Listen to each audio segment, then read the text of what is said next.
Hey guys, in this video I'll show you how to fix Roblox encountered an unexpected error. First thing I want you to do is just hold your Roblox app icon, click here in app info, and then once it loads up, okay, you'll see here storage and cache, right?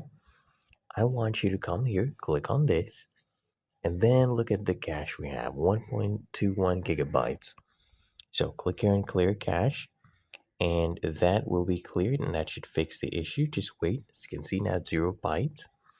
And if you're still having issues with this, you can also reset the storage, the data that they have.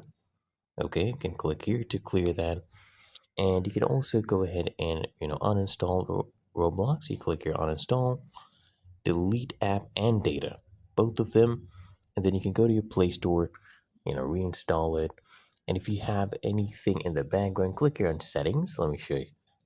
And then you scroll down, click on app management, click here on display over other apps.